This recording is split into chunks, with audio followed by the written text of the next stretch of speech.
கஜினி படத்துக்கும் ஏஐக்கும் என்ன சம்மந்தம்னு சொல்லுவா? இத பத்தி நான் சொல்றதுக்கு பதிலா வேற ஒருத்தர் கெஸ்ட் கூப்ட்டுருக்கேன். அவர் வந்து சொல்லுவார். கேட்போமா? ஹே ஜெமினி, கஜினி படத்துல வர ஹீரோக்கும் லார்ஜ் லாங்குவேஜ் மாடலோட இன்புட் கான்டெக்ஸ்ட் டோக்கனுக்கும் என்ன சம்பந்தம்? ரஜினி படத்துல சூர்யாவுக்கு ஞாபக மறதி இருக்கும். அதனால அவர் தனக்கு தேவையான தகவல்களை மறக்காம இருக்க டாட்டூ, போட்டோஸ்னு பல விஷயங்களை யூஸ் பண்ணுவார்.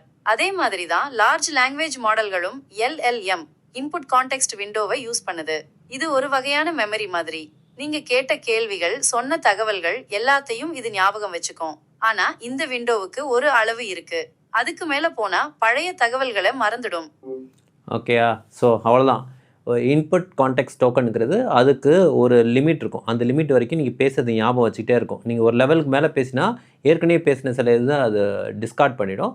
அப்புறம் குழம்ப ஆரம்பிச்சிடும். இது மட்டும் இல்லை, நீங்கள் ஜெமினியில் 1 மில்லியன் இன்புட் கான்டெக்ஸ்ட் டோக்கன் இருக்குது. மெட்டாலலாம் 10 மில்லியன் இன்புட் கான்டெக்ஸ்ட் டோக்கன்லாம் வச்சுங்க. நீங்கள் அவ்வளோவும் பேசுனீங்கன்னா அப்பயும் குழம்பிடும். சரிங்களா? ஸோ இன்புட் கான்டெக்ஸ்ட் டோக்கன்னா புரிஞ்சுங்க. அதுக்குள்ளே ஒரு மெமரி. இது வந்து வருங்காலத்தில் இதுதான் வந்து உங்களோட ரேம், மிஷினில் ரேம் இருக்குல்ல, அது மாதிரி ஒர்க் ஆக போகுது. இதெல்லாம் வந்து நான் டீட்டெயிலாக அடுத்தடுத்த டாப்பிக்கில் கவர் பண்ண போகிறேன். அடுத்தது என்கிராம் பற்றி எடுக்க போகிறேன், பைகிராம் பற்றி எடுக்க போகிறேன்.